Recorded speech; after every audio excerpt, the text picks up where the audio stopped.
Halo Sobat Easy Stock, kita mau bahas perusahaan yang mau IPO lagi. Ini namanya PT Dunia Virtual Online, kodenya stock code-nya AREA. Ini clear ya, ini perusahaan sektor teknologi, subsektornya IT Consulting and Services. Line of business-nya adalah jasa penyewaan colocation dan aktivitas terkait.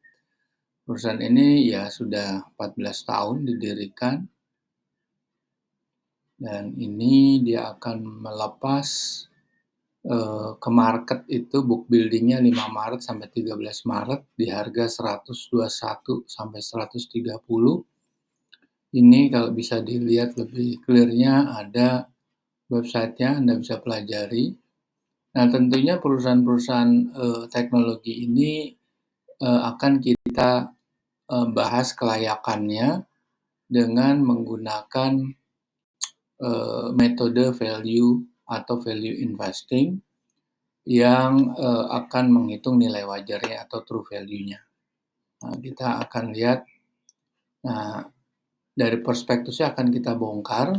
Kita akan menggunakan rumusnya Benjamin Graham, yaitu kita ambil formulasinya dari buku Security Analysis dan The Intelligent Investor. Nah, untuk itu kita harus bahas ini ya, laporan keuangan. Kita pertama-tama harus mencari berapa jumlah jumlah saham yang beredar. Nah, ini kita lihat ya, sebelum dia jual ke publik, saham yang beredarnya 2 miliar. Setelah itu dijual sekitar setengah miliar atau 20% dari total ownership untuk dijual ke publik. Jadi total saham yang beredar adalah 2,5 miliar. Oke, sekarang kita mau lihat laporan keuangan auditnya. Nah, laporan keuangan audit, nah ini kita akan fokus ke balance sheet dulu, yaitu di sektor aktiva lancar. Nah, di aktiva lancar ini kita harus temukan net current asset atau aset lancar bersih. Nah, ini ada biaya dibayar muka dan uang muka. Ini kita harus keluarkan. Nah, ini ada uang jaminan, tapi dia jangka pendek ya. Berarti uang jaminan itu dalam waktu kurang dari 1 tahun. Berarti kita nggak masukkan di sini. Kita akan menghitung kedua periode full year 31 Desember dan periode sampai dengan kuartal ketiga yaitu 30 September. Oke. Kita akan bandingkan dengan utang jangka pendek dan jangka panjang, tentunya per share ya. Dan kita lihat ekuitasnya juga, dan kemudian kita akan fokus di ini. Profit and loss untuk 2 periode, 1 tahun dan 9 bulan. Nah, kita fokus di laba setelah pajak. Oke, karena di sini belum ada breakdown-nya, nanti kita kita kupas ke catatan auditor setelah tabel-tabel financial statement ini. Nah, kita lihat juga dia bayar dividen nggak? Dia nggak bayar dividen. Dia nggak ada bayar dividen. Dan kita lihat aktiva arus kas ya. Arus kas perolehan aktiva tetap. Kita cari ini. Nah, 75 miliar dan 123 miliar. Ini termasuk besar sekali ya. 75 miliar dan 123 miliar. Kalau kita lihat labanya di sini, labanya tuh nggak nyampe loh 100 miliar. Tapi dia harus mengeluarkan biaya belanja modal yang tinggi sekali. Dia labanya cuma sekitar 2 miliar kurang nih. Ini 1 tahun full year cuma 2,5 miliar. Sedangkan dia mengeluarkan belanja modal 120 miliar. Dan ini juga kuartal ketiga masih sekitar 1,8, ya anggap di kuartal keempat dia akan mencapai 3 miliar lah maksimumnya. Dia harus mengeluarkan 75 miliar. Jadi ini perusahaan yang secara valuasi pasti kurang bagus.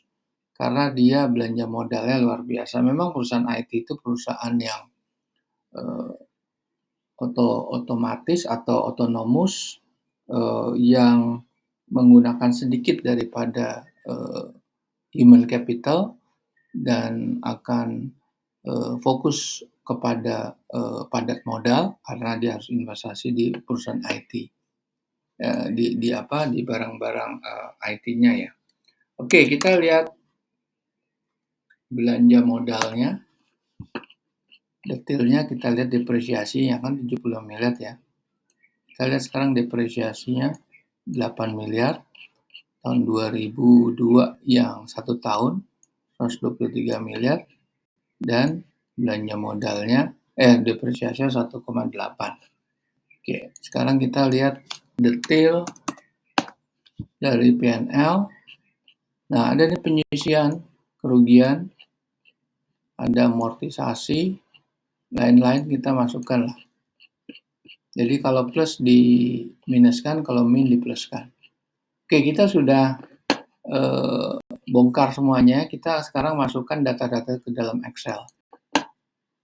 Nah, ini kita hitung periode Q3 ya, per 30 September. Kita masukkan data-data dan kita setahunkan semua. Hasilnya nilai wajarnya negatif semua. Kalau kita hitung price to book value-nya, itu 2 kali, which is mahal. Artinya kita harus beli 2 kali lipat daripada modalnya dia, daripada ekuitasnya dia. Ekuitas per share ya. Price earning ratio lebih parah lagi, 124 dari earning. Terlalu mahal ini, 120 perak ini. Kalau kita lihat tahun sebelumnya, itu juga sama aja. Price to book value kita bayar 40 kali lipat. Price earning ratio kita bayar 125 dari laba per sahamnya atau EPS-nya. Terlalu mahal perusahaan ini. Oke, jadi di sini kita lihat perusahaan teknologi memang secara valuasi dengan menggunakan value investing ini jelas tidak layak dibeli. Tapi kalau Anda berfokus kepada kiblat daripada perusahaan yang bertumbuh, bisa aja.